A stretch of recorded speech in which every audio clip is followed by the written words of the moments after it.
Hey guys, it's Clay from Clear Critique. Today it's time again to start talking about some films coming out and which are worth your time and money.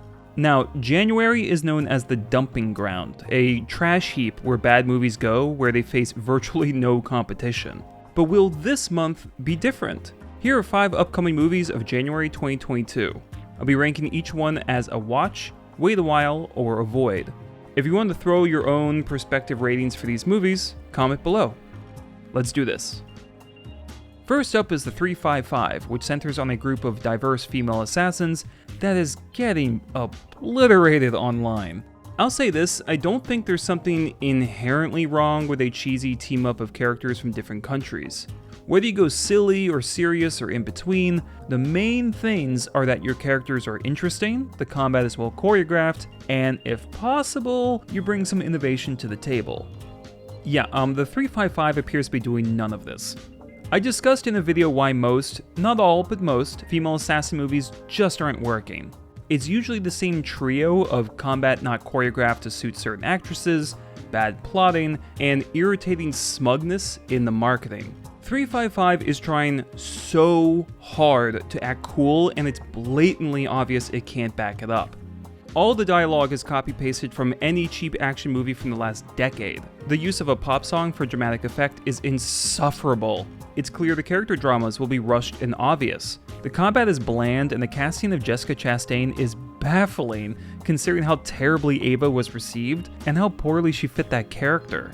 There's a reason people are scoffing at this, and it's not just sexism. It's because it looks like shit, and would look like shit regardless of gender, but has the added topping of a 100-pound woman throwing around 200-pound soldiers and trying to cover it up with choppy editing and a whole lot of sass. I've got 4 more agents out on the street. I counted 6, but thanks for the tip.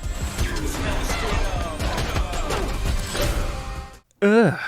Now, if there's anything we learned from Eternals and the live-action Cowboy Bebop, is that pointing fingers at the public has become almost commonplace when Hollywood dishes out a flawed product. No, we didn't make an awful movie, y'all just ignorant. It's out of touch and childish thinking, and people are starting to catch on. My point is that if the 355 came out during a different month, I have no doubt we would hear the same song, different verse. But the fact it's being booted to theaters in January means that even the producers know this isn't worth defending. Suffice it to say, this type of movie is, once again, trying too hard in all the wrong places. The 355 hits theaters January 7th, and I'd say avoid this one. Next is The Kindred, the first of a couple horror movies I'll be chatting about today. So why this movie? No one's heard of this. Because we all need a laugh. This trailer... oh my god. Oh my god. Where do I start? I talk about cliches in trailers, but this one really takes the cake as far as horror ones go. Not only is this just ridden with the most obvious horror tropes, but they come in such quick succession, it's ridiculous. How ridiculous, Clay? In the first 13 seconds, there are 3 separate audio jumps. Not quite jump scares, just jumps. 1, 2,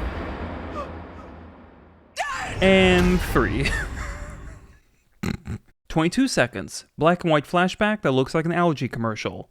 33 seconds, stock foreboding line of dialogue followed by cut to black. These things are best put to rest. 38 seconds, sound cuts out, figure walks by protagonist without them noticing. Jump scare! 50 seconds, sound cuts out again. Jump scare! 56 seconds, annoying flicker effect. 57 seconds, clunky exposition from paranormal expert. I think they're revenants, lost souls that can't get into heaven. They have targeted you. 1 minute 10, jump scare! 1 minute 17, browsing the internet, children's creepy drawings. Building! 126, flicker effect. 128, main monster has a stupid name. The kid's called Sackhead. Sackhead. Still better than Bye Bye Man. 133, flicker effect, again. 137, hand grab from under the bed, jump scare! 145, decent moment of anticipation, followed closely by jump scare, flicker effect, and we're out. Hoo boy, that is something. And I left out like all the plot elements we've seen a dozen times in our most desperate browsing on Netflix. This is the definition of overdoing what you should never do and lacking everything else. It's an avoid. Up next is Hotel Transylvania 4, Transformia. First off, I'm only reviewing this one because Morbius literally just got delayed. I'm at a bit of a crossroads with this series in general. I can't stand all the pop music. It's loud and obnoxious and makes certain scenes feel like commercials. Some of the humor falls flat and the character designs are a little lazy. The animation both loses me and wins me over. It's very sporadic and I would say over-animated, but in an odd way the opposite is true. While there is a lot happening, the movie deliberately skips frames. So characters jump from one expression or position to another with no middle ground. It bothers me how much it's done, yet it gives scenes a frenzied madness that's kind of fun. You feel crazy watching it. Here's an activity. Start pausing on random times in this trailer. You won't be sorry.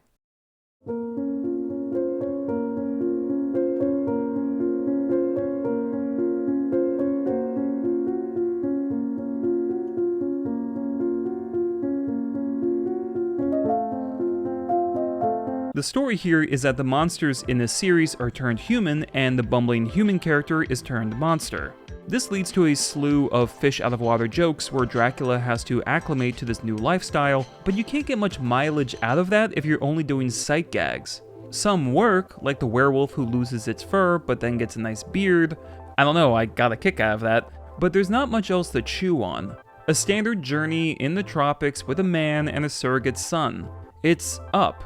On uppers. The delirious pacing and gags might work for some kiddies, but this looks like a downgrade from previous installments. In visuals, comedy, and even voice acting. Adam Sandler's not in this version and the replacement is fine, but you can tell something's missing. And since this movie was produced remotely due to the pandemic, can someone please tell Selena Gomez to insulate wherever she's recording? Because she sounds like a Twitch streamer who just started.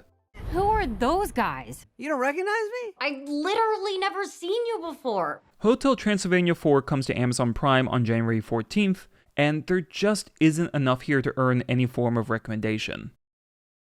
Next is See For Me, a thriller wherein a blind woman is helped by an army veteran to escape home invaders. This is technically not a new concept, as it's basically Wait Until Dark starring Audrey Hepburn, but there is enough fresh here at first to warrant its existence. It has a secondary character helping out, and the modern setting means the inclusion of cell phones, apps, and other features. I've said before that featuring characters with some form of disability is a great way to explore how the scares arrive. Pitching this film must have been easy, but they most certainly didn't mention anything that comes after the first act, because the fact that she is captured spells doom, or at least disinterest, for this movie. They had a mostly original idea, something actually engaging for horror, and then decided to introduce stuff we've seen in practically every home invasion film ever. Come on, horror fans, haven't we been down this road before? It's The Purge, it's The Lovely Molly, it's A House on the Bayou, it's You're Next. A solid concept building some good tension in the first act, only to fall in the same twists and turns we've seen so often they're straight lines. The character pretends to side with the baddies, but maybe she'll have some trauma that implies she'll actually join them, but then she won't. Boring backstories, exposition dump at the end. The film will probably end with rain or fire or both, and just kind of turn into a big, loud clusterfuck. This movie, so far, has nothing after its setup, and it doesn't help that the acting isn't looking good. See For Me comes to theaters and video on demand January 7th, and I gotta go with an avoid on this one. Jesus, Clay, are there any good-looking movies coming out? As it turns out, oui. Say hello to the French film, prepare for this butchering of pronunciation, Delicieux, or Delicious. I stumbled across this trailer and I'm so glad I did because it's got an appealing hook. A chef for the rich in the late 1700s is fired and is inspired to start cooking for people at his own home, thus forming France's first restaurant. It's one of those plot lines that works for me because it's about the origins of something I take for granted. How does a restaurant come to be in a place where food is so separated by class? The setup here has plenty to explore, both specifically, like how a menu was first crafted, and more broad, like how people turn their passion into business.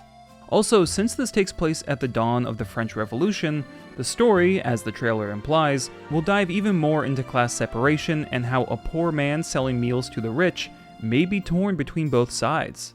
French cinema can be frustrating for many, and it can be a hard sell to mainstream America, but what Delicious does have that mainstream viewers love is food. Rich displays of food can captivate nearly anyone, and can even distract many from mediocre films. Escapism, food porn, call it whatever you want, but the fact that Delicious is all about cooking gives it enormous mainstream appeal. The film appears well shot and well acted. The food, as expected, looks incredible, and its take on both political and culinary history makes for an intriguing combination. Julia, starring Meryl Streep, is still the best food movie I've seen, although I still don't understand why my copy kept cutting to a shallow, bratty narcissist played by Amy Adams. Really strange. Regardless, this film appears to be capturing that same sense of love and inspiration, smartly filmed, and I'm all about it. Delicious has a limited theatrical release January 14th, and if you can find it, I say watch it. So, how about that month, huh? Would you watch any of these movies? Any I missed? Was I too hard on them? Let me know in the comments. Make sure to subscribe and click the bell icon to receive updates. I appreciate all the support, and I'll see you guys in the next one.